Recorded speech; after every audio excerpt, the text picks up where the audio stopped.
বেগম জিয়ার মৃত্যুতে আওয়ামী লীগ সভানেত্রী শেখ হাসিনা, তার পুত্র সজীব অজয় জয় তারা শোক বার্তা দিয়েছেন এবং কেউ তো বলতেই পারে গরু মেরে জুতা দান তো অবস্থা আরাফাত রহমান ঘটেছে। কোকো তার মৃত্যুর কথা উল্লেখ করলেন। তার জন্য কিভাবে আসলে 111 সরকার শেখ হাসিনার বিরুদ্ধে মামলা করেছিল। বেগম খালেদা জিয়ার বিরুদ্ধে 4টি হয়েছিল, তার বিরুদ্ধে 16টি হয়েছিল। 16টি মামলা থেকে যদি সে মুক্তি পায়, তাহলে আরাফাত রহমান কোকর মামলায় মুক্তি পেল না কেন? হোসেন মোহাম্মদ এরশাদ তিনিও অভিযোগ করেন বিএনপির প্রতি যে বিএনপি তার উপরে এই অত্যাচার করেছে, তাকে কারাগারে রেখে। একটি স্বৈর শাসক ক্ষমতা জোর করে দখল করে, এটি অন্যায়। এর চেয়ে বড় অন্যায় তো হতে পারে না। জিয়াউর রহমানও তো গণতান্ত্রিক উপায়ে ক্ষমতায় আসেননি, তাই না? সিপাহী জনতার বিপ্লবের মধ্য দিয়ে ওনাকে ক্ষমতায় দিয়েছিলেন, এবং উনি রেফারেন্ডামের মাধ্যমে এবং পরবর্তীতে ইলেকশনে, এবং শেখ মুজিবুর রহমান বাকশালকে জন্ম দিয়েছিল, আওয়ামী লীগকে বিলুপ্ত করেছিল। শহীদ রাষ্ট্রপতি জিয়াউর রহমান শেখ হাসিনাকে দেশে এনে আওয়ামী লীগকে পুনর্জীবিত করেছিলেন। আপনারাও কি এরকম কোনো পরিকল্পনা, মানে এই বিএনপিও করছে কিনা সেই বিএনপি শহীদ রাষ্ট্রপতি জিয়াউর রহমান যেটি করেছেন, কারণ আবারও আওয়ামী লীগের রাজনীতি এখন রাজনীতি করা নিষিদ্ধ।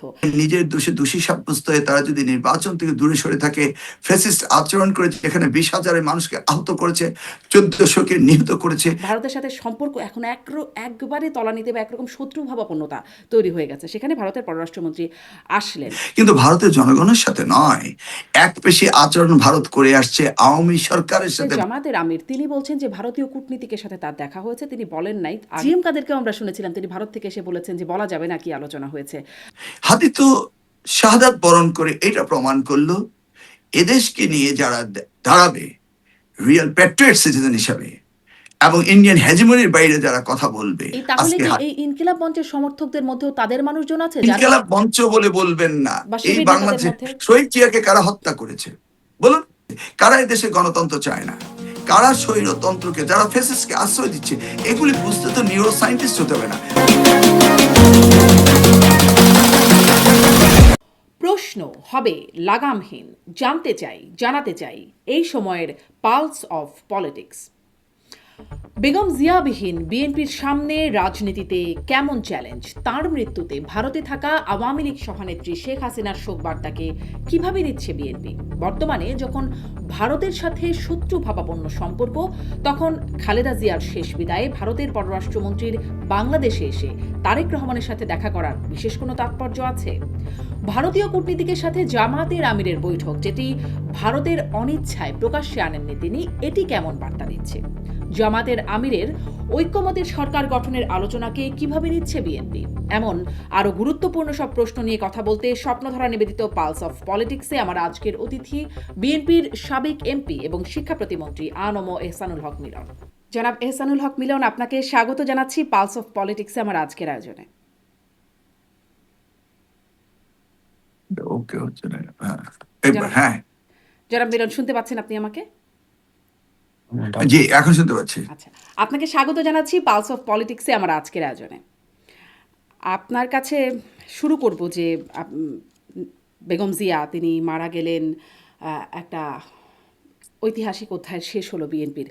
কিন্তু তিনি যখন ছিলেন, মানে আমার প্রশ্নটা এটা যে তিনি যখন ছিলেন, তিনি শারীরিকভাবে খুব সুস্থ না থাকলেও, খুব রাজনীতিতে খুব সক্রিয় না থাকলেও, তার ইচ্ছার একটা প্রতিফলন বিএনপির বিভিন্ন সিদ্ধান্তে পড়তো বলে আমরা জানতাম, এবং একটা অভিভাবক হিসাবে তিনি ছিলেন, এবং যেটি ছিল যে তার একটা সর্বমহলে একটা গ্রহণযোগ্যতা বা সর্বজন গৃহীত একটা ভাবমূর্তি এই সময় এসে তার ছিল, যেটি আর বাংলাদেশে অন্য কোনো নেতার এই সময় অন্তত নাই। এখন তার এই অনুপস্থিতি, সেটি বিএনপির জন্য কেমন চ্যালেঞ্জ? আপনাকে অশেষ ধন্যবাদ, এবং দর্শক শ্রোতা যারা রয়েছেন সবার প্রতি আমার শুভেচ্ছা, সালাম। আর আমরা সকলেই শোকাহত। আমাদের দেশমাতা, আমাদের নেত্রী, আমাদের মা বেগম খালেদা জিয়া তিনি আমাদের মাঝে নেই। আপনার প্রশ্নটি যে ওনার শূন্যতা আমরা কিভাবে কাটিয়ে তুলব? হ্যাঁ, উনি আমাদেরকে শূন্য করে গিয়েছেন বটে, কিন্তু উনি যে শিক্ষা দিয়েছেন, যে রাজনীতির ধ্যান ধারণা আমাদেরকে দিয়েছেন, যতখানি আমরা শিখেছি ওনার কাছ থেকে, আমরা তা প্রতিফলিত করব আগামী দিনগুলোতেও। ধরুন, আমাদের দেশমাতা বেগম খালেদা জিয়া এত নির্যাতিত হয়েছেন, কারাগারে একাকিত্ব করিয়েছেন, বিনা চিকিৎসায় ওনাকে শেষ পর্যন্ত ওনাকে মৃত্যুবরণ করতে হয়েছে। কিন্তু তিনি একটি বারের মতো যারা করেছে সেই ফ্যাসিস্ট সরকার, সেই হাসিনাকে তিনি কটাক্ষ করে কোনো উক্তি দেননি, কোনো কথা বলেননি, এবং তারই পদাঙ্ক অনুসরণ করেছে তিনি হচ্ছেন আমাদের প্রিয় নেতা জনাব তারেক রহমান। তিনি 25শে ডিসেম্বর দেশে ফিরে যে বিশাল জনসভায় বক্তব্য রাখলেন, 17 বছর পরে এসে 17 মিনিট বক্তব্য দিয়েছেন এবং একটি বারের জন্য কি কারণে, কোন নির্যাতনে তিনি প্রবাসী ছিলেন, ছোট ভাইকে হারিয়েছেন, আত্মীয়-স্বজনকে হারিয়েছেন। কিন্তু তিনি তাদেরকে অর্থাৎ ফ্যাসিস্ট সরকারকে কটাক্ষ করে একটি কথাও বলেননি। মূলত দেশনেত্রী বেগম খালেদা জিয়া আমাদের প্রতিটি ক্ষণে, প্রতিটি আমাদের রাজনীতি জীবনে যা শিখিয়েছেন তা আমরা প্রতিফলিত করব। সেজন্য আমাদের বিশ্বাস আহ, যে তিনি একটিবারও আগামী কটাক্ষ দিনগুলো করেন নাই, সুন্দর এটি যাবে। একদমই ঠিক। এই বিষয়টা অনেক আলোচনাও হচ্ছে, একটা প্রশংসাও আছে তাকে এই জন্য। কিন্তু এ ধরুন তার ছোট ভাইয়ের মৃত্যু, বেগম জিয়ার মৃত্যু, এই কারণে কি মানে আপনারা বলছেন যেটি যে ফ্যাসিস্ট সরকার বা গত সরকার তাদের উপরে আপনারা দায় দিচ্ছেন? দেখুন, প্রত্যেকটি মানুষের স্বাধীনতা রয়েছে প্রপারলি ট্রিটমেন্ট পাওয়ার। কিন্তু বেগম খালেদাকে ট্রিটমেন্ট দেওয়া হয়নি। পাশাপাশি তাকে আইসোলেশনে রেখে ওই পুরাতন জেলখানায়, যেখানে একদম দুর্গন্ধময় একটা পরিবেশে রেখে হুম। উনাকে যে পরিমাণ অত্যাচার করেছেন, নিশ্চয়ই এটিও উনার জীবনে যবনিকা পতনের জন্য কাজ করেছে। এবং এই ধরনের মেন্টাল প্রেশার আমি আমার নিজস্ব অভিজ্ঞতা দিয়ে বলব যে সুস্থ হয়ে আমি জেলে গিয়েছিলাম এবং বেরিয়েছি অসুস্থ হয়ে। কারাগার এমন একটি জায়গা, সেখানে আপনি মেন্টালি যে ডিপ্রেসড হন, আর সেই কারণে আপনি এমনি অসুস্থ হন, তারপরে যদি সুশিক্ষা না, চিকিৎসা না পান, তাহলে কি হতে পারে? এবং সেটাই আমরা দেখেছি। এবং শেখ হাসিনা বারবার বলতো যে উনি অসুস্থতার ভান করছেন, নাটক করছেন। কিন্তু এই করতে, করতে তিনি আমাদের কাছ থেকে চিরবিদায় নিয়েছেন। হ্যাঁ, আমরা অবশ্যই দায়ী করব যে আমাদের মাকে আমরা সঠিকভাবে ট্রিটমেন্ট দিতে পারিনি। এবং এইজন্য ফ্যাসিস্ট সরকার, এইজন্য শেখ হাসিনা দায়ী এবং ইতিহাসে কাঠগড়ায় এটি এর আপনারা বিচারক দলীয়ভাবেই করে। এটি মনে করছেন যে এটি শেখ হাসিনা এটির জন্য দায়ী?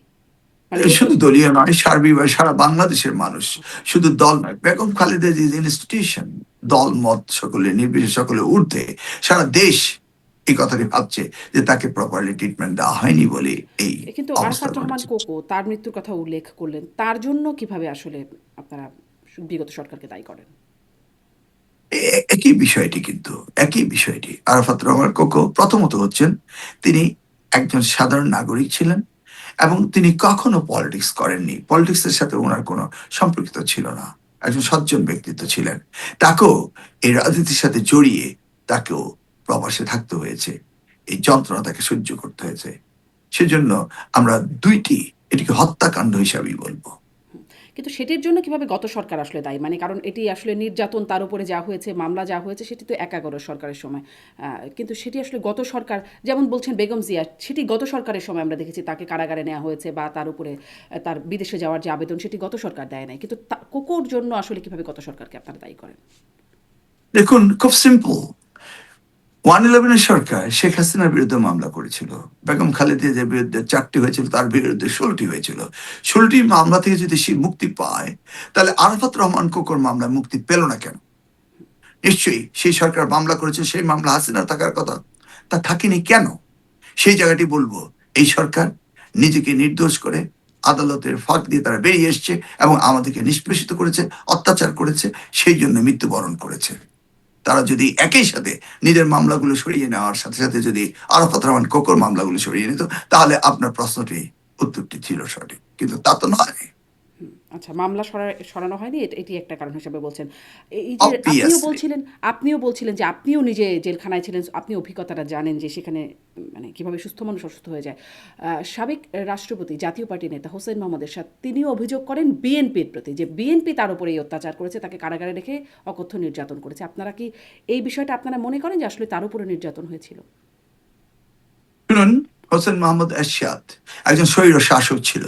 ক্ষমতার মসনদে তিনি এসেছিলেন জোর করে ১৯৮২ সালের ২৫শে মার্চ। তিনি কোনো গণতান্ত্রিক সরকার নয়। জোর করে জগদ্দল পাথরে ক্ষমতায় থেকে ৯টি বছর স্বৈর শাসক হিসেবে প্রতিষ্ঠিত হয়েছিল। একটি স্বৈর শাসক ক্ষমতা জোর করে দখল করে, এটি অন্যায়। এর চেয়ে বড় অন্যায় তো হতে পারে না একটি গণতান্ত্রিক রাষ্ট্রে। যে জায়গায় বিচারপতি আব্দুল সত্তার সাহেব নির্বাচিত হয়েছিলেন গণতান্ত্রিক প্রক্রিয়ার মধ্য দিয়ে, তাকে উৎখাত করে তিনি এসেছিলেন। সেটার বিচার তো হতেই হবে। মানে নিশ্চয়ই। জিয়াউর রহমানও তো গণতান্ত্রিক উপায়ে ক্ষমতায় আসেননি, তাই না?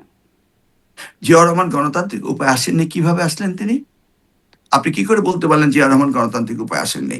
১৯৭৫ সালে পট পরিবর্তনের পরে সিপাহী জনতার বিপ্লবের মধ্য দিয়ে ওনাকে ক্ষমতায় দিয়েছিলেন এবং উনি রেফারেন্ডামের মাধ্যমে এবং পরবর্তীতে ইলেকশনে এবং বহুদলীয় গণতন্ত্রের ব্যবস্থা করে, এমনকি আওয়ামী লীগকে পুনরুজ্জীবিত করে তিনি বাংলাদেশে ক্ষমতায় অধিষ্ঠিত হয়েছিলেন এবং বহুদলীয় গণতন্ত্র তিনি প্রবর্তক। তাহলে আপনি কি করে বলতে পারছেন? নিশ্চয়ই না। মানে তিনি সামরিক শাসক থেকে মানে রাষ্ট্র ক্ষমতায় এসেছেন, সামরিক শাসক হিসেবে রাষ্ট্র ক্ষমতায় শুনুন, এসেছেন। পৃথিবীতে এটি হচ্ছে একটি বিরল ঘটনা যে সামরিক শাসক হিসেবে এসে গণতন্ত্রকে জন্ম দেয়। এই ঘটনা পৃথিবীর কোথাও নেই, শুধু শহীদ রাষ্ট্রপতি জিয়া রহমানই প্রতিষ্ঠিত করেছেন। অতএব এই আপনার কথাটি একদম আপনি সঠিক বলছেন তিনি নয়। আওয়ামী লীগকে তিনি পুনরুজ্জীবিত করেছেন বা রাজনীতি করার বিষয়ে। অফকোর্স, জি। 1975 সালে 24শে জানুয়ারি সংসদে 3 মিনিটের ভাষণে শেখ মুজিবুর রহমান বাকশালকে জন্ম দিয়েছিল, আওয়ামী লীগকে বিলুপ্ত করেছিল। শহীদ রাষ্ট্রপতি জিয়া রহমান শেখ হাসিনাকে দেশে এনে আওয়ামী লীগকে পুনরুজ্জীবিত করেছিলেন এবং আওয়ামী লীগ দলটি তখন আবার দ্বিতীয়বারের মতো জন্ম নিয়েছিল। এটা শহীদ রাষ্ট্রপতি জিয়া রহমান জি। করেছিলেন। আপনারাও কি এরকম কোনো পরিকল্পনা, মানে এই বিএনপিও করছে কিনা, সেই বিএনপি শহীদ রাষ্ট্রপতি জিয়াউর রহমান যেটি করেছেন, কারণ আবারও আওয়ামী লীগের রাজনীতি এখন রাজনীতি করা নিষিদ্ধ, তাদের দেশে কোনো রাজনৈতিক তৎপরতা নেই, সামনে নির্বাচনও তারা করতে পারবে না। আপনারা কি মনে করেন শহীদ রাষ্ট্রপতি জিয়াউর রহমান যেরকম করে ভেবেছিলেন সেরকম করে ভাবা উচিত বা ভাবা দরকার? শুনুন, বর্তমান পরিবেশে গণতান্ত্রিক পরিবেশ রয়েছে, বহুদলীয় গণতান্ত্রিক ব্যবস্থা রয়েছে, এদেশে এখন 51টি দল রয়েছে। সেই জায়গায় নিজের দোষে দোষী সাব্যস্ত হয়ে তারা যদি নির্বাচন থেকে দূরে সরে থাকে, ফ্যাসিস্ট আচরণ করে যেখানে 20,000 মানুষকে আহত করেছে, 1400কে নিহত করেছে, সেই ক্ষেত্রে আজকে কারাগারে বিচারের মানদণ্ডে দাঁড়িয়ে তাদের বিচার হবে, সেটাই তো স্বাভাবিক। সেই জায়গায় কে কাকে ক্ষমা করবে সেই বিষয়টি আলোচনায় আসার সময় এখন হয়ে আসেনি। আগে তাদেরকে ক্ষমা চাইতে হবে জাতির কাছে, কিন্তু সেই ক্ষমা কি চেয়েছেন? না চেয়ে তারা আরো এই বাংলাদেশকে আরো আরো একটি মানে এমন একটি পরিবেশ, অগণতান্ত্রিক পরিবেশ সৃষ্টি করার জন্য কি ধরনের হুমকি ভারতের মাটিতে বসে দিচ্ছে। আপনি মিডিয়া পার্সোনালিটি হয়ে তার প্রত্যেকটি হুঙ্কার শুনেছেন। এই হুঙ্কার শোনার পরে এই প্রশ্নের উত্তর দেওয়া আমার মনে কোনো অবস্থায় সমীচীন হবে না, যে হুঙ্কার এখনো তিনি দিচ্ছেন। মানে হুঙ্কার, এগুলো তো আমরা আসলে সবসময় যখন জিজ্ঞাসা করেছি বা এখনও যখন করি, তখন অনেক সময় শোনা যায় এগুলো রাজনৈতিক বক্তব্য। ধরেন এখনও রাস্তাঘাটে শোনা যায় চিড়ে ফেলো, ফেরে ফেলো, মেরে ফেলো, ইত্যাদি নানান রকম বক্তব্য শোনা যায়, এবং সেগুলোর জন্য কিন্তু কোনো আইনি ব্যবস্থাও হয় না, কারণ অনেকেই বলছেন এগুলো রাজনৈতিক বক্তব্য। আহ, আপনি এটাকে র্যাটরিক বলতে পারেন না। যিনি ক্ষমতায় অধিষ্ঠিত থেকে তিনি পালিয়ে গিয়েছেন এবং পালিয়ে গিয়েছেন বিমান যোগে এবং এখন আশ্রিত রয়েছেন ভারতে, এবং আমাদের যে ট্রিটি রয়েছে অপরাধীকে প্রত্যাবর্তন, সেই ট্রিটিকে ভায়োলেশন করছে, এটা আর অন্যটা এক কেস নয়। রাজনৈতিক র্যাটরিক আর হাসিনা ওখানে বসে ধমক দেওয়া এক নয়। তিনি তো দাবিই করছেন তিনি প্রধানমন্ত্রী। তো বিষয়টি কিন্তু একসাথে আমরা মিলাতে পারছি না। অতএব মানে বিএনপির আসলে তাদের সাথে, মানে তাদেরকে যেটি জিয়াউর রহমান করেছিলেন ক্ষমতায় তাদেরকে, বা দুঃখিত, রাজনীতিতে তাদেরকে পুনরুজ্জীবিত করে, সেরকম কোনো চিন্তাভাবনা বিএনপি করে না, বা এটার কোনো বিএনপি যৌক্তিকতা বিএনপি দেখে না। প্রেসিডেন্ট জিয়াউর রহমান স্পেসিফিকলি বহুদলীয় গণতন্ত্রের প্রবর্তক জন্ম দিয়েছেন, সেই জায়গায় আওয়ামী লীগ ফেরত এসে দ্বিতীয়বারের মতো জন্ম হয়েছে। এখন এই দেশে 51টি পার্টি রয়েছে, 52তম পার্টি আওয়ামী লীগ আবার এসে দেশে রাজনীতি করবে কি করবে না সেটা সময় পরিবেশ তাদেরকে বলে দিবে, কিন্তু তার আগে জাতির কাছে তাদের ক্ষমতা বাধ্যবাধকতা রয়েছে, এখনো তারা কিন্তু চায়নি। অতএব এই বিষয়টি এক নয়। এখন তো একদলীয় শাসন ব্যবস্থা নয়, এখন তো বাকশাল নয়, এখন তো বহুদলীয় গণতন্ত্র রয়েছে এবং এই সরকার বহুদলীয় গণতন্ত্রকে প্র্যাকটিস করছে। এই সরকার বহুদলীয় গণতন্ত্রকে প্র্যাকটিস করছে, কিন্তু এই সরকার মানে আওয়ামী লীগের সাথে যারা ছিল 14 দল, বা তখন বিরোধী দলে যারা ছিল জাতীয় পার্টি, তারাও একরকম রাজনীতি আসলে তারা কার্যত করতে পারছে না, তবে তাদের উপর কোনো নিষেধাজ্ঞা নাই। তাহলে কি আসলে সেই বহুদলীয় গণতন্ত্র সত্যিকার অর্থেই আছে? আপনি কি করে বললেন যে তারা রাজনীতি করতে পারছে না? তারা বলেন, রাজনীতি আমার তারা সবসময় তারা বলেন। বল আপনি কি দেখছেন? তাদেরকে কেউ বলেছে তোমার এমপি ইলেকশন করতে পারবে না, তোমরা নিষিদ্ধ, তোমরা কিন্তু তারা নমিনেশন কোনো দিতে পারবে কার্যক্রম না? করতে গেলেই সেখানে একরকম হামলার শিকার হচ্ছে। নিশ্চয়ই আমরা দেখছি না, আপনি দেখছেন হয়তো সুদূর প্রবাসে বসে, আমরা তো দেখছি না কোনো হামলা। আর যেভাবে একটি দল ফ্যাসিস্টকে সারা জীবন সমর্থন দিয়ে আসছে এবং সমর্থনকারী ফ্যাসিস্টের তারাও ফ্যাসিস্টের অংশীদারিত্ব নিয়েছিল, আপনি সেই দায় থেকে তাদেরকে বের করে নিয়ে আসতে পারেন? তারা যে রাবার স্ট্যাম্প হয়ে সংসদে ছিল, তাহলে যখন সুজাতা সিং এসে এরশাদ সাহেবকে নিয়ে নির্বাচন করালো জোর করে, সেই সময়কার কথাগুলো আপনার মনে রয়েছে। হঠাৎ করে নতুন ভাবে বিগত দিনের ইতিহাসকে পর্যালোচনা না করে এই ধরনের তো হতে পারে না। আপনার প্রশ্ন করার আগে আপনাকে জানতে হবে যে সুজাতা সিং কিভাবে এসে এই গণতন্ত্রকে নিষ্পেষিত করেছিল, একদলীয় ভাবে তারা ইলেকশন করেছিল, কিভাবে মধ্যরাত্রে ইলেকশন করেছিল, কিভাবে 154টি আসন তারা বিনা ভোটে নিয়েছিল। সেই ইতিহাস তো মানুষ এখনো ভুলে যায়নি। কিভাবে আমরা ডামিরা ইলেকশন করেছিলাম সেগুলি স্মরণ করার পরও আপনার এই প্রশ্নটা কি আদৌ যুক্তিসঙ্গত? যে আচ্ছা। বিএনপি দায়িত্ব রয়েছে আওয়ামী লীগকে ইলেকশনে নিয়ে আসা। এই দায়িত্ব বিএনপির কি জন্য হবে? বিএনপির কাদের জন্য হবে? BNP is not running government. আর যারা পালিয়ে গিয়েছে তাদেরকে ধরে এসে নির্বাচন করাতে হবে, এই দায়িত্ব ডক্টর ইউনূসের কেনই বা হবে? যারা দীক্ষিত, যারা পালিয়ে গিয়েছে, যারা ফেসিস, যারা খুন করেছে, খুনের বিচার তো হতেই হবে। তা তো বটেই, সেই নিশ্চয়ই। জায়গাতে এই প্রশ্ন কিন্তু তো মানে তাদের এই প্রশ্নই আসতে পারে না। রাজনীতিটা নিষিদ্ধ করে রাখা হয়েছে, মানে রাজনৈতিক তৎপরতা কোনো কার্যক্রম তারা চালাতে পারবে না, সেটি নিষিদ্ধ করে রাখা হয়েছে, বিচারও তো চলছে। নিষিদ্ধ হওয়ার পেছনে তো কারণ রয়েছে। নিষিদ্ধ তার রাতারাতি হয়নি, প্রথম দিনে হয়নি। তাদের অ্যাক্টিভিটির জন্য নিষিদ্ধ করেছে। আচ্ছা, আপনারা দেখেছেন একদম স্পষ্ট। এখন ইন্ডিভিজুয়ালি একজন যদি ইলেকশন করে, তারা তো স্বতন্ত্র ইলেকশন করতে পারে, ইন্ডিভিজুয়ালি ইলেকশন করতে পারে, তাহলে তারা করুক। কিন্তু আওয়ামী লীগকে নিষিদ্ধ করা হয়েছে, তাদের কারণ নিষিদ্ধ হয়েছে। সেই কারণ টেলিভিশনের টক শোতে আলোচনা করে তো শেষ হবে না, বরং আরো বিরক্ত, জি, মানে মানুষ বিরক্ত হবে এই তর্কে। আপনার অবস্থান একদম স্পষ্ট, মানে আওয়ামী লীগকে নিষিদ্ধ করার একদম যৌক্তিকতার কথা আপনি বলছেন, এবং আপনাদেরও কোনো পরিকল্পনায় তাদের সাথে, মানে তাদের রাজনীতি পুনরুজ্জীবিত করার, এবং জাতীয় পার্টির সাথেও যা হচ্ছে আপনারা ঠিকই মনে করছেন। আপনি ভারতের কথা বলছেন, যে ভারতে বসে হুমকি দিচ্ছে, ভারতের যে এক্সট্রাডিশন ট্রিটির কথা বলছেন, যে সেটির ভায়োলেশন হচ্ছে বলে আপনি মনে করছেন। আপনি ভারতের সুজাতা সিংয়ের সেই সময়ের ভূমিকার কথাও আপনি বলছেন। মানে ভারতেও এই ভূমিকার মধ্যে একটা বড় আঙ্গুল আপনি তুলছেন। এখন ভারতের পররাষ্ট্রমন্ত্রী যখন বেগম জিয়া মারা গেলেন, তখন আমরা দেখলাম যে একটা বেশ অভাবনীয় একরকম কাজ হলো, যে বিভিন্ন দেশ থেকে রাষ্ট্রের গুরুত্বপূর্ণ ব্যক্তিরা তারা আসলেন। এর মধ্যে সবচেয়ে উল্লেখযোগ্য হচ্ছে ভারতের পররাষ্ট্রমন্ত্রীর আসা, কারণ ভারতের সাথে সম্পর্ক এখন একবারে তলানিতে বা একরকম শত্রুভাবাপন্নতা তৈরি হয়ে গেছে। সেখানে ভারতের পররাষ্ট্রমন্ত্রী আসলেন। এই যে অভিযোগগুলো করছেন, এ সত্ত্বেও কি আপনারা, মানে এই বিষয়টাকে আপনারা কিভাবে দেখছেন, ভারতের পররাষ্ট্রমন্ত্রীর আসা এবং ভারতের সাথে সম্পর্কের বিষয়ে আপনাদের জায়গাটা কীরকম? শুনুন, আমাদের সংবিধান এবং আমাদের পররাষ্ট্রনীতিতে ম্যালাইজ টু নান সুস্পষ্টভাবে রেখা রয়েছে। আর আমরা কোনোদিন আমাদের প্রতিবেশীকে সরিয়ে ফেলতে পারবো না, তারাও আমাদের প্রতিবেশীকে সরিয়ে ফেলতে পারবে না। অতএব আমাদের এই রিলেশন সবসময় থাকবে। আমরা ভারত সরকারের সাথে রিলেশন বর্তমানে যতটা তলানিতে গিয়েছে, কিন্তু ভারতের জনগণের সাথে নয়। একপেশে আচরণ ভারত করে আসছে, আওয়ামী সরকারের সাথে ভারত সরকারের সম্পর্ক রেখেছে এবং একজন খুনিকে তারা আশ্রয় দিয়েছে। সেই জায়গায় নিশ্চয়ই বাংলাদেশের জনগণ সেটাকে নিশ্চয়ই তাকে প্রত্যাখ্যান করবে এবং সেটা করেছে। আমাদের foreign relation malaise to none. Bharat প্রতিবেশী, ভারতের সাথে আমাদের সম্পর্ক হতে হবে, থাকবে। সেটা পারস্পরিক সম্পর্কের উপর নির্ভর করছে, গিভেন টেকেন, সেটার উপর নির্ভর করছে। আমরা তারা যাচ্ছে তাই করবে, আমরা তা মেনে নেব, সেই দিন তো আর এখন নেই। আপনারা সেটা দেখতে পেয়েছেন। আর বেগম খালেদা জিয়া, সাবেক প্রধানমন্ত্রী, তিনি মৃত্যুবরণ করেছেন। পররাষ্ট্রমন্ত্রীরা আসবেন, এটি তো রেওয়াজ, এটা তো আসতেই হয় এবং প্রতিবেশী থেকে তো আসবেই। ঠিক তাদের ওখানে যদি আজকে এমন একটি ঘটনা ঘটতো, নিশ্চয়ই আমাদের প্রধান উপদেষ্টা বা পররাষ্ট্রমন্ত্রী সেখানে যেতেন। এর সাথে হঠাৎ করে সম্পর্কের উঠানামা, ব্যারোমিটারের পারদ উঠানামা, এই বিষয়টি এই মুহূর্তে তো আলাপ করার বিষয় বলে মনে হচ্ছে না। আচ্ছা, মানে এটি আসলে সম্পর্কের ক্ষেত্রে কোনো বার্তা বহন করে না বলে আপনি মনে করছেন, মানে এর কূটনৈতিক কোনো তাৎপর্য নাই? না, একজন মারা গিয়েছেন, সেই জায়গায় তারা আসবেন ফিনারেলে, এটি তো আন্তর্জাতিক পরিমণ্ডলে একটি রেওয়াজ।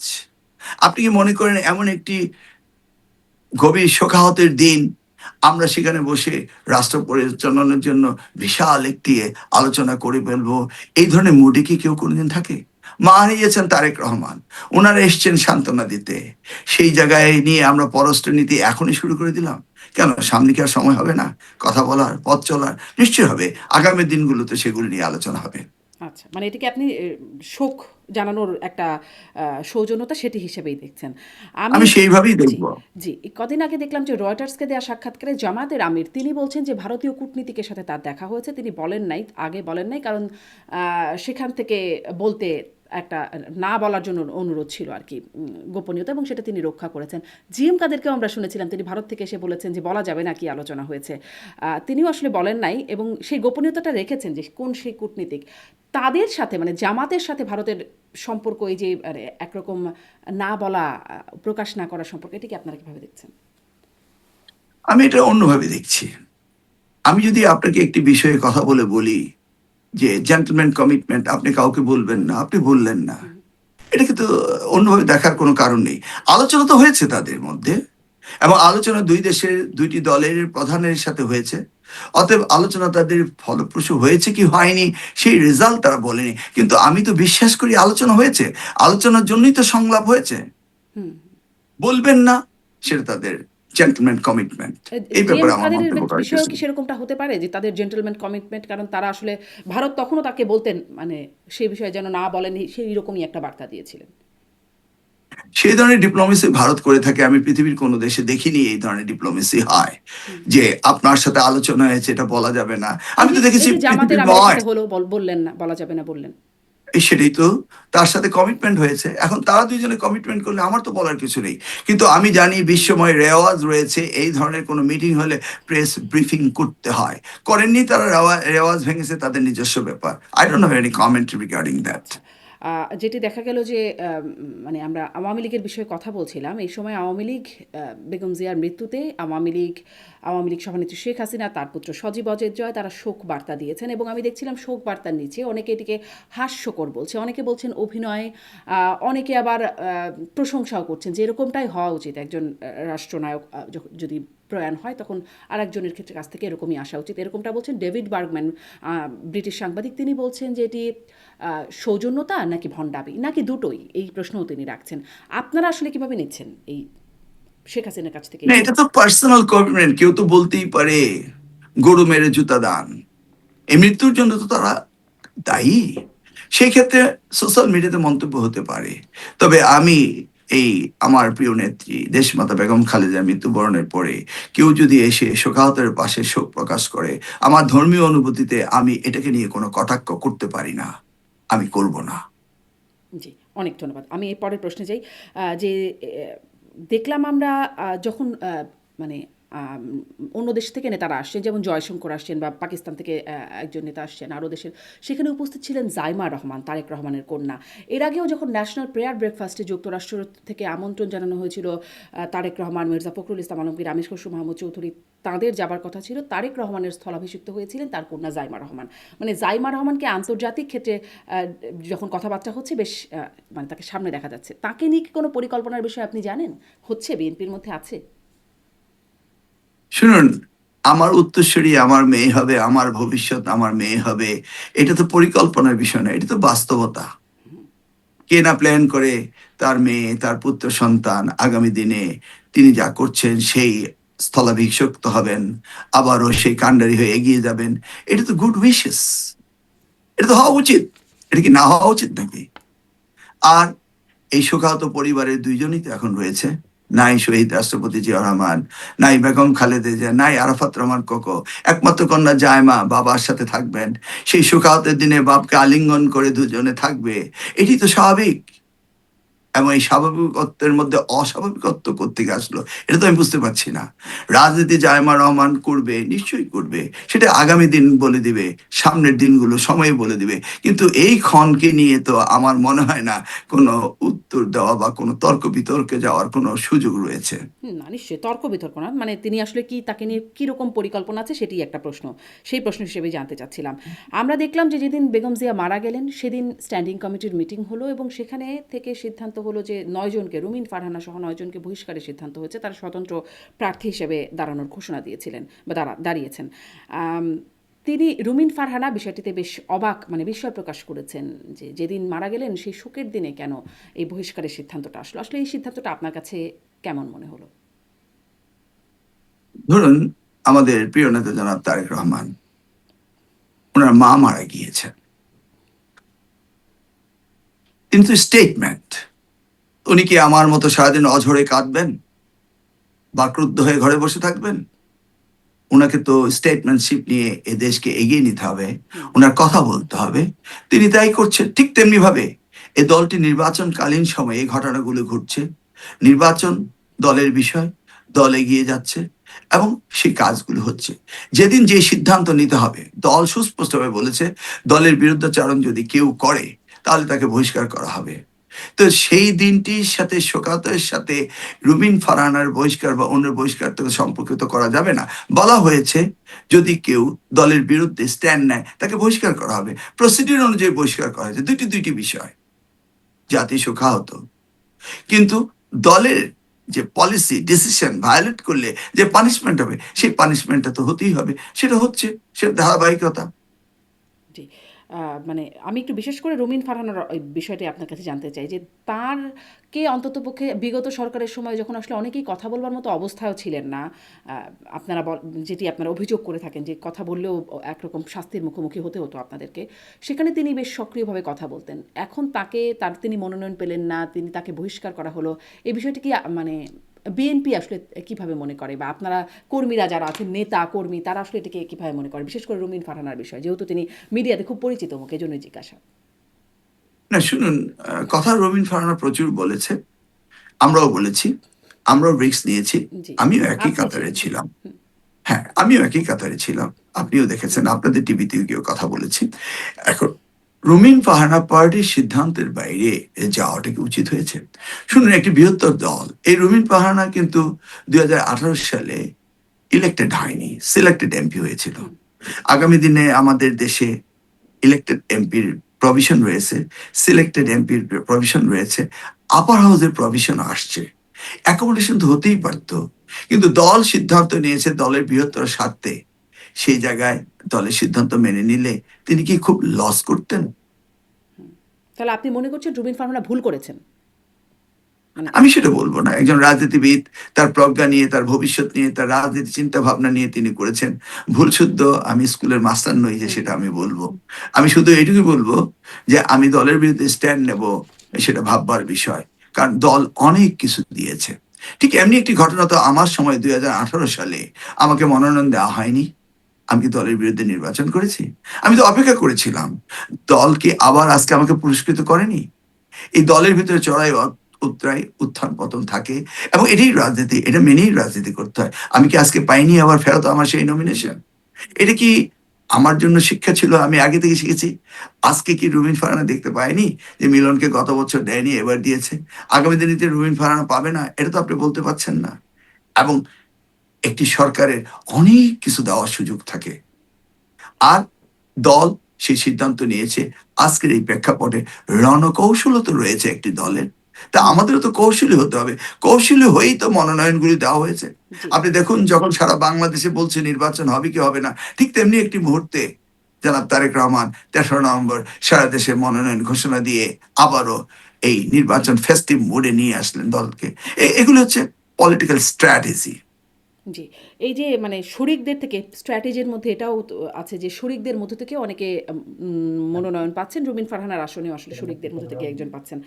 আম আমি দেখছিলাম যে জামায়াতের আমিরের সেই রয়টার্সকে দেয়া সাক্ষাৎকারে তিনি বলছেন ঐক্যমতের সরকারের বিষয়েও আলোচনা চলছে, এবং তারেক রহমানকে শোক জানাতে তিনি যখন দেখা করেছেন তখন তিনিও বলেছেন যে নির্বাচনের পর সরকার গঠনের আগে বৈঠক হবে, মানে আলোচনা হবে যে কিভাবে আসলে সরকার পরিচালনা করা যায়, এইসব বিষয়ে কথাবার্তা হয়েছে, এবং তখনও হবে বলে তিনি বলছিলেন।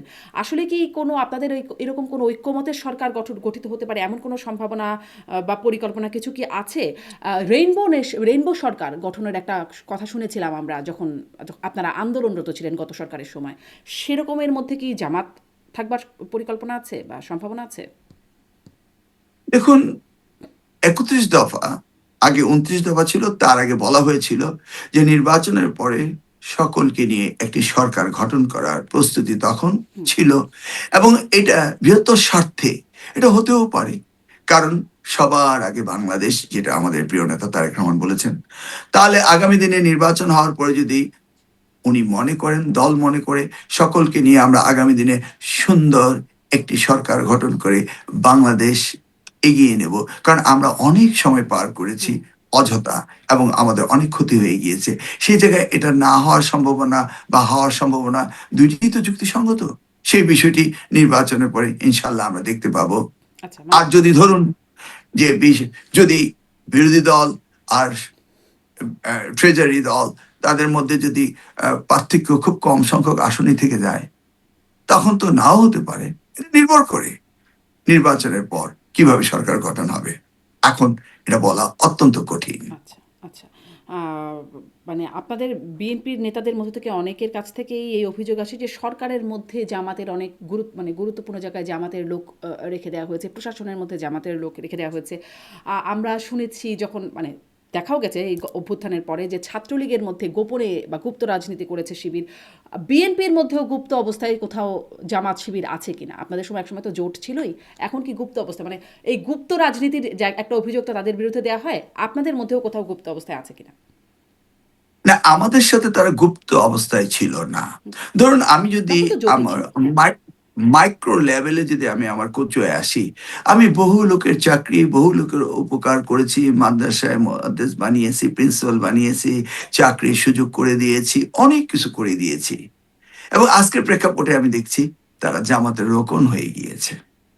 তাহলে কি আমি বলবো যে তারা জামাতের রোকন হতে পারে না? আমি কি তা বলবো তারা গুপ্ত অবস্থা রয়েছে? আমরা একসাথে পথ চলেছি, একসাথে আন্দোলন করেছি, এবং আমরা জোটের সরকার ছিল, অতএব আমার দায়িত্বও ছিল তাদেরকে চাকরি দেওয়া। আমি ভেবেছিলাম সে বিএনপি করে, ছাত্রদল করবে, কিন্তু করেনি। কিন্তু এটা তো কোনো অন্যায় হয়নি, তার তো জোটেরই সরকার ছিল, জোটেরই একটি অংশ ছিল। সেই ক্ষেত্রে হ্যাঁ, আমি স্পষ্ট দেখতে পেয়েছি যে যাদেরকে আমি ছাত্রদল ভেবে সুবিধা দিয়েছি তারা আজকে জামাতের নেতা হয়েছে। এমনকি একদিন একটা মিছিল আসছিল, আমি ভাবলাম যে এই মিছিলটি বোধহয় আমার মিছিল। আমি প্রত্যেকটি লোককে চিনি, কাছে গিয়ে দেখলাম ওরা জামাতের ক্যান্ডিডেটকে নিয়ে মিছিল করছে। It is the beauty of the politics.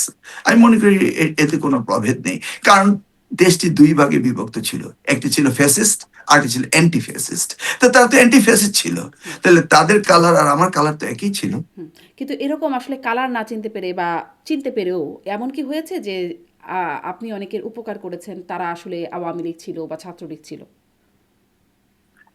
থাকলে থাকতে পারে, কিন্তু তাতে আমি সেটাকে কোনো দোষের কিছু দেখছি নিশ্চয়ই। না। কারণ রাজনীতি করা তার নিজস্ব ব্যাপার, আমি করতেই পারি। নিশ্চয়ই। এটাকে আমি গুপ্ত কেন, তারা কি গুপ্তচরের মতো আমাকে হত্যা করতে এসছে, না আমার দলকে ক্ষতি করতে আসছে? তা তো করেনি। তারা, আমরা মিলে মিশে রাজনীতি করেছি। কেউ ছিল ফ্যাসিস্টের পক্ষে, ফ্যাসিস্টের বিপক্ষে, তা আমরা বাংলাদেশের একত্রে রাজনীতি করেছি।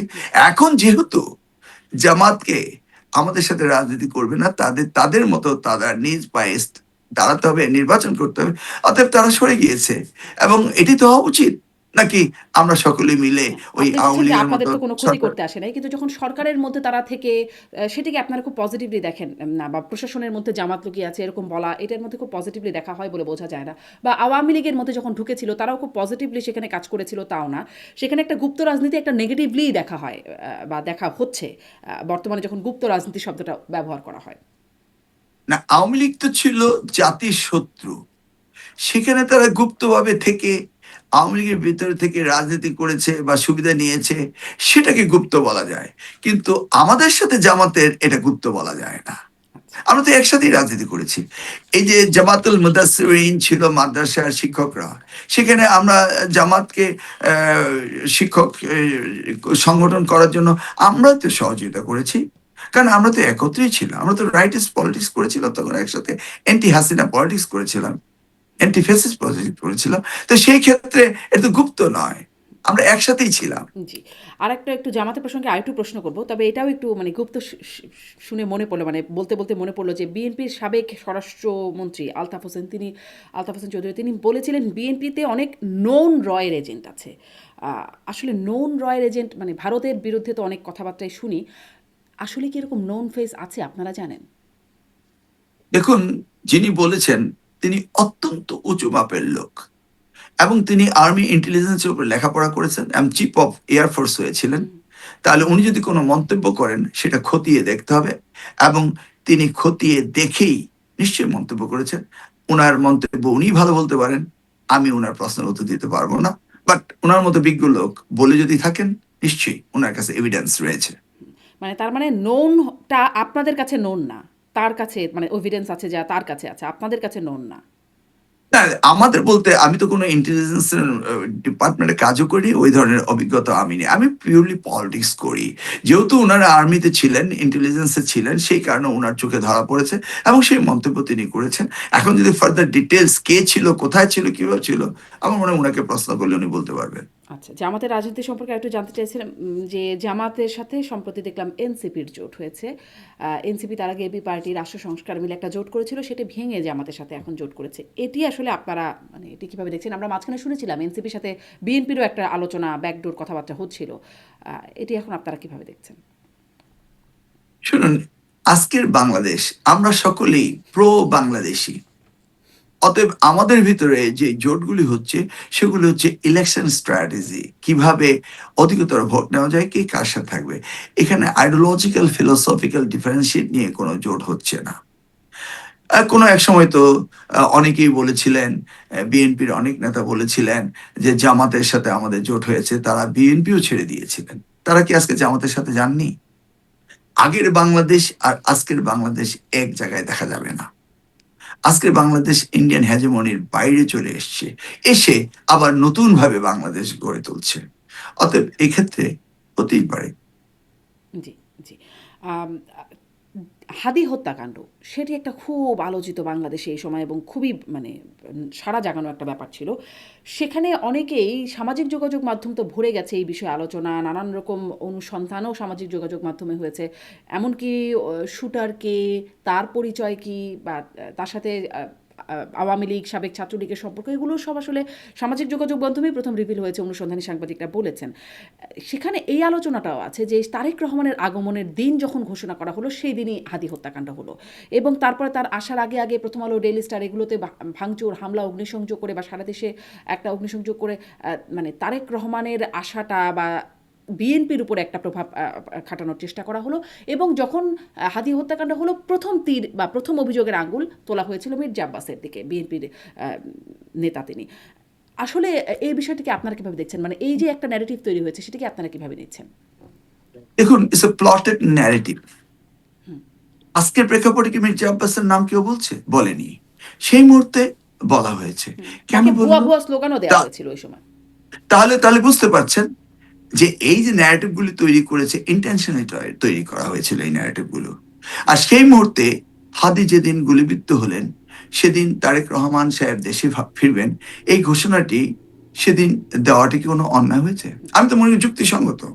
কারণ যে ইন্টেনশন নিয়ে, যে মোটিভ নিয়ে তারেক রহমান হাদিকে হত্যা করা হয়েছে, এদেশে নির্বাচনকে ভণ্ডুল করা, অস্থিতিকর পরিবেশ সৃষ্টি করা এবং পুশিং করা, যেটা বলছিল যে আমি বসে আছি, যে কোনো সময় ঢুকে পড়তে পারি, এই সবগুলিকে কেন্দ্র করে হাদির উপরে যদি অ্যাটাকটা হয়ে থাকে, সেই মুহূর্তে জাতিকে ঐক্যবদ্ধ করে তারেক রহমান দেশে ফিরছে, এই যে কলটা, এই কলটা সেই মুহূর্তে অত্যন্ত নেসেসারি ছিল।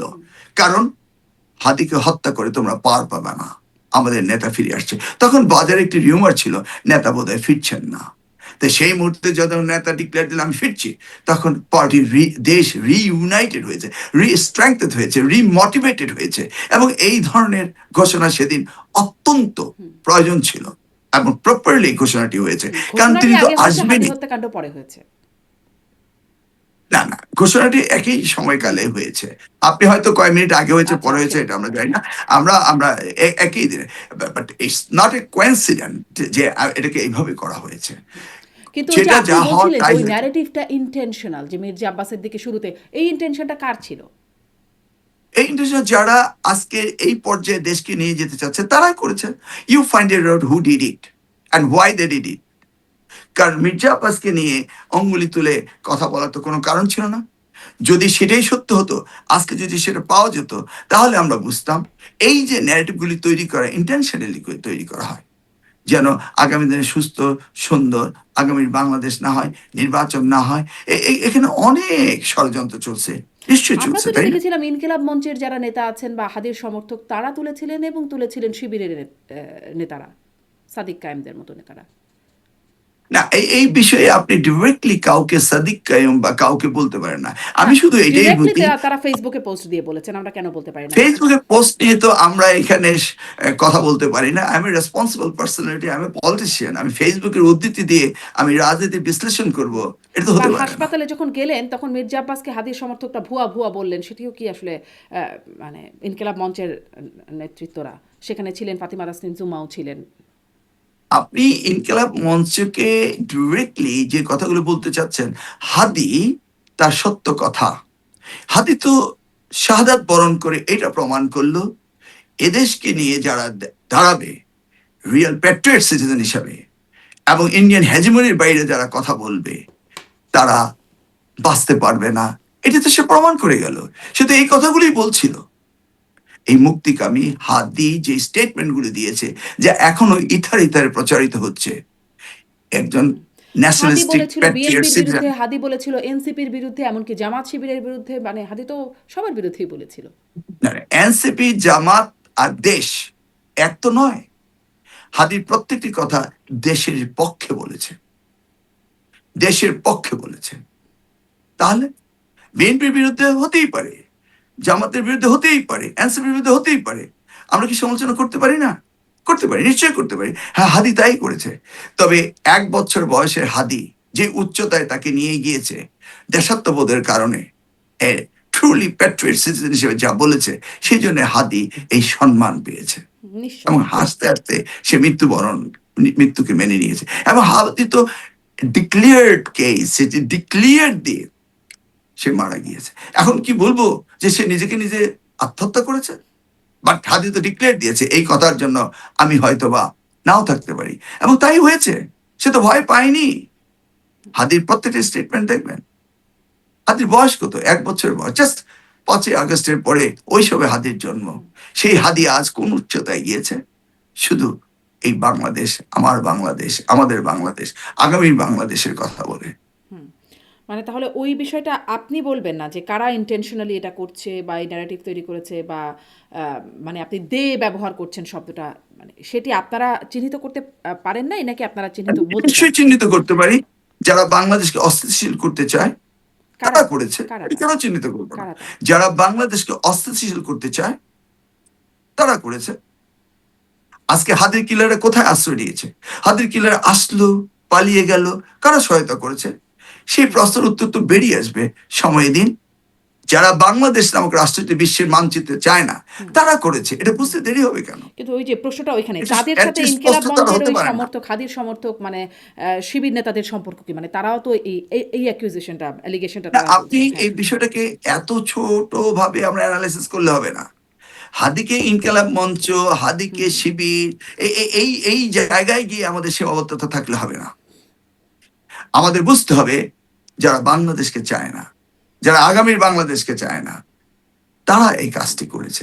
কারা চায় না এই প্রশ্নের উত্তর আপনিও দিতে পারেন, দিয়ে দিন। জি। না, মানে আপনি একটা বিশাল ফ্রেমে বলছেন, একদম সরাসরি ফ্রেমে যাদেরকে দেখা যাচ্ছে, আমি তাদের নিয়ে প্রশ্ন করছিলাম। আমি একটু বিশাল ফ্রেম তো আপনি ছোট করে দেখলে হবে না। এটা বিশাল ফ্রেমই। আমাদের দেশের কিন্তু যখন গণতন্ত্র আপনি কেন অপরাধীর কাছে প্রতিষ্ঠিত যাবেন, হচ্ছে না? অপরাধী কে, সরাসরি কে করলো, তখন তো আপনাকে আস্তে আস্তে ফ্রেমটা ছোটই করতে হবে। মানে পুরো আপনি এই ফ্রেমটা ছোট করে নিয়ে আসুন। বিগত 3টি নির্বাচনকে কারা ভণ্ডুল করেছে? কারা এই দেশে গণতন্ত্র চায় না? কারা স্বৈরতন্ত্রকে, যারা ফেসিস্টকে আশ্রয় দিচ্ছে? এগুলি বুঝতে তো নিউরো সায়েন্টিস্ট হতে হবে না। বাংলাদেশের মানুষ এগুলি বুঝে ফেলেছে, এবং বুঝে ফেলেছে, এবং হাদির কণ্ঠে সেগুলি উচ্চারিত হয়েছে তাহলে বলেই কি তাহলে আজকে কি এই ইনকিলাব মঞ্চের সমর্থকদের মধ্যেও তাদের মানুষজন আছে, যার কারণে তারা মির্জা আব্বাসকে আপনি দায়ী করছে, ইনকেলাব মঞ্চ বলে বলবেন না। বা এই শিবির নেতাদের বাংলাদেশে মধ্যে শহীদ জিয়াকে কারা হত্যা করেছে বলুন? কারা হত্যা কারা হত্যা করেছে? করেছে শহীদ জিয়াকে? কারা হত্যা তাহলে করেছে? আপনি আপনি বলুন, যারা বাংলাদেশকে চায় না তারা হত্যা করেছে। আপনি কি এটা তো ছোট্ট ফ্রেমে আনতে পারেন না? জি। আপনাকে এই কথাগুলো বুঝতে হলে, উত্তর দিতে হলে, প্রথমে সবার আগে বাংলাদেশকে ভালোবাসতে হবে, তারপরে উত্তর পাবেন। কেন আমরা এই 17টি বছর গণতন্ত্রহীন একটি রাষ্ট্র পেলাম? কেন খুন, গুম, কেন আমার মতো মিলনকে কারাগারে বছরের পর বছর কাটাতে হলো? কেন? এই জবাব কি আপনি দিবেন? কেন বেগম খালেদা জিয়াকে মিথ্যে মামলায়, মিথ্যে অভিযোগে বছর পর বছর কারাগারে রাখা হলো? এগুলি এত ঘটনা ঘটার পরও আমরা এই ছোট্টভাবে বিষয়টাকে দেখবো? আচ্ছা, আদি তো ডিক্লেয়ার দিয়ে মরেছে। ওই বিষয়টা যদি দেখতে না চান, ওইখানেই আসে যে কেন আপনাদের এই মানে এই এতদিন নির্যাতিত হয়ে থাকতে হয়েছে। এই সময়ে এসেও দেখলাম আপনি যখন সম্ভবত ব্যাংককে যেতে চাচ্ছিলেন, বিমানবন্দর থেকে ফিরিয়ে দেওয়া হলো, আপনার উপর নাকি নিষেধাজ্ঞা আছে।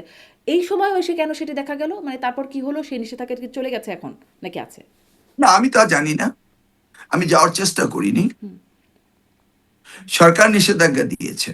কেন দিয়েছে সেটা তো পত্রিকায় দেখেছেন আপনি, মানে আরেকটু একটু একটু বলবেন, নিশ্চয়ই আরেকটু দেখেছেন। একটু বলবেন, মানে আপনারা যারা আপনার যারা আপনাকে অনুকরণ করে, অনুসরণ করেন, তাদের উদ্দেশ্যে যে কেন দিয়েছেন আসলে নিষেধাজ্ঞা? এই সরকার দিয়েছে সেটা নিষেধাজ্ঞা। তো আমার প্রশ্ন ছিল, হ্যাঁ, সেটা আমার প্রশ্ন ছিল। উত্তর পেয়েছেন? কিন্তু আমি যদি আদালতে গিয়ে যেতে চাইতাম, যেতে পারতাম, আমি আর চেষ্টা করিনি। সরকার যদি কোনো বিষয়ে ইনভেস্টিগেশন করে, they have the right to do investigate. সেই জন্য তো আমি গ্রসলি কোনো কিছু বলতে পারবো না, বলা তো উচিত হবে না। বলা কি উচিত? কিন্তু ভেবে দেখুন আপনি, কিন্তু চ্যালেঞ্জ তো করা উচিত না? আপনি কেন আপনার টকশোতে মতো একজন প্রশ্ন নাগরিককে, করবেন। কেন আপনার মতো একজন আমি তো নাগরিককে চ্যালেঞ্জ করেছি, হ্যাঁ, আমি তো চ্যালেঞ্জ করেছি, উত্তর পেয়েছেন? আমি তো চ্যালেঞ্জ করেছি, আমি প্রেস কনফারেন্স করেছি, চ্যালেঞ্জ করেছি, তাই না? তারপর উত্তর পেয়েছেন? গভর্নমেন্ট, না আমি উত্তর পাইনি, গভর্নমেন্ট যথাসময় উত্তর দিবে, আচ্ছা, তাই না? আচ্ছা। কিন্তু সেই কথাগুলো তো আমি টক শোতে বলে তো শেষ করতে পারবো না।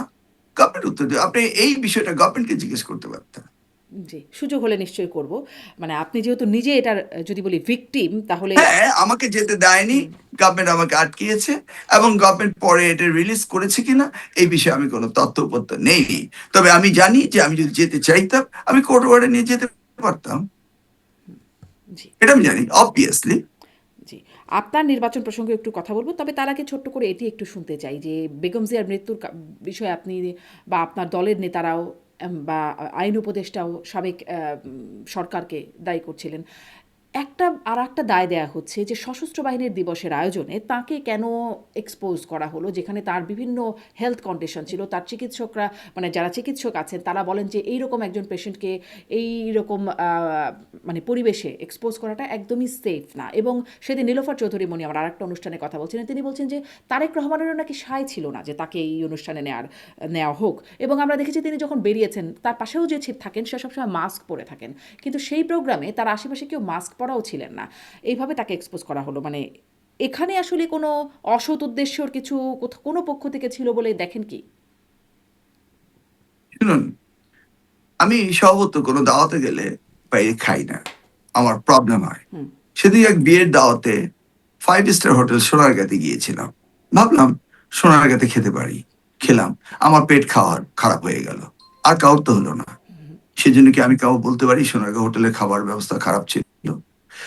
উনি সেখানে যে গিয়েছেন, যাওয়ার প্রয়োজন ছিল ন্যাশনাল আর্মি সেনা দিবস হিসাবে, এবং সেখানে যাওয়ার পরে তিনি অসুস্থ হয়েছেন, এটা তো হতেই পারে। কিন্তু উনার সেই জন্য কন্ডিশন তো আর কারো ডাক্তার তো কন্ডিশনের ভেবে সাথে চিন্তেই, একমত না, মানে একরকম না। উনার যে কন্ডিশন ছিল, হেলথ কন্ডিশন, ওনার কিডনি, লিভার, ওনার বা যে মেডিকেল রেকর্ড যা বলে, সেটি তো আর বাকি যারা উপস্থিত ছিলেন তাদের মতো না। কিন্তু বাকি যারা তো উনার উচ্চতার কেউ না। ওই অনুষ্ঠানকে অলঙ্কিত করার জন্য ওনাকে দাওয়াত দেওয়া হয়েছিল, তো বাকির সাথে তো আমি তুলনা করতে পারবো না। She was the highest personality to attend that meeting.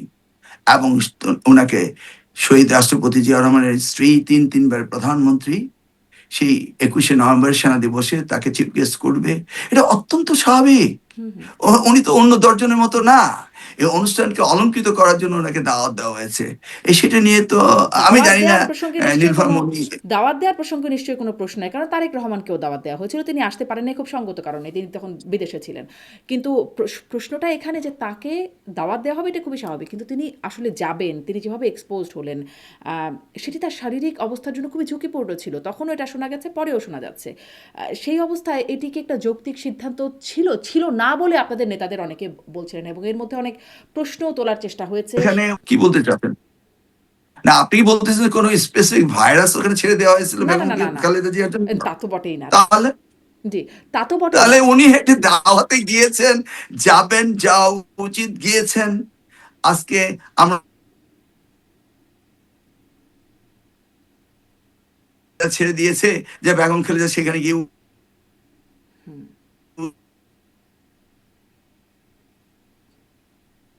Network অসুস্থ হয়ে নেতা যেতে। আর উনি যদি না যেতে চাইতেন, যদি বলতেন মা তুমি যেও না, উনি কি যেতেন? এই বিষয়গুলি অত্যন্ত পার্সোনাল।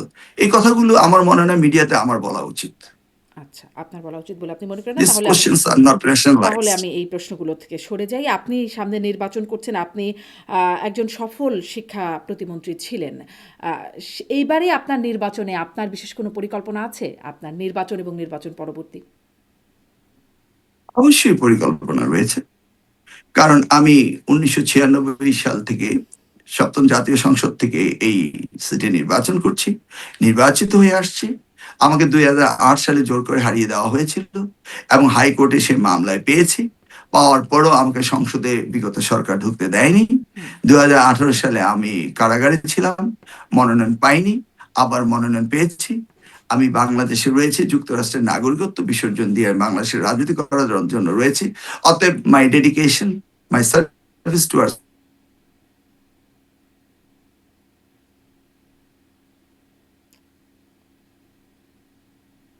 মাই। একটু নেটেও সমস্যা হচ্ছে, কথাগুলো একটু আটকে আটকে যাচ্ছে জনাব জনাব মিলন। জি, আপনি আপনার জি, এলাকার বিএনপির সমর্থন তো আপনার কাছে আছেই, আপনি নমিনেটেড সেখানে। স্থানীয় আওয়ামী লীগেরও একটা প্রভাব থাকে, মানে সেখানে আওয়ামী লীগের সমর্থক আছে বা ভোটার আছে, তাদের অবস্থান কি? তারা আসলে তাদের কোনো অবস্থান জানতে পারেন আপনি, যে তারা আসলে আপনাকে কিভাবে নিচ্ছে, তাদের ভোটটা কার পক্ষে যাবে? আমি সামগ্রিকভাবে যে সততা, নিষ্ঠা এবং দায়বদ্ধতা নিয়ে এই কচুয়ায় রাজনীতি করেছি, জনগণের খেদমত করেছি। হুম। আমি তো অনেক জামাত নেতারও ভোট পাবো বলে আমার বিশ্বাস, এবং তাদের যে ধরনের উপকার করেছি সেটা আমার বিশ্বাস রয়েছে। তাছাড়া যে রিফর্ম আমি করেছি শিক্ষা ক্ষেত্রে, এবং জামাত তারাও শিক্ষার উপরে গুরুত্ব দেবে, সততা, নিষ্ঠা। এবং ধরুন এই যে চাঁদাবাজি, সন্ত্রাসী বা মাদক আসক্ত, এই যে আমি যেদিন নমিনেশন কনফার্ম হলো সেদিন থেকে কচুয়ায় চাঁদাবাজি আর করার সাহস কেউ পায় না। মাদক মোটামুটি কাছাকাছি চলে আসছি। নির্বাচিত হওয়ার পর তো মাদক পালাবে, এই যে আমার জনশ্রুতি রয়েছে। আমার জনগণের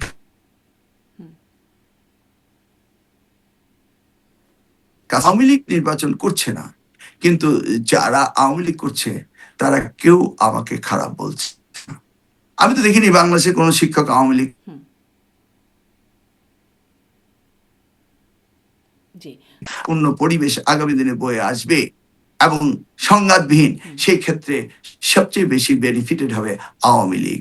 এবং আমি ভাবছি এবং বিশ্বাস, আমি আওয়ামী লীগের পুরো ভোটটাই আমি পাবো। জি। কারণ তারা জানে মিলন যদি নির্বাচিত হয় তাহলে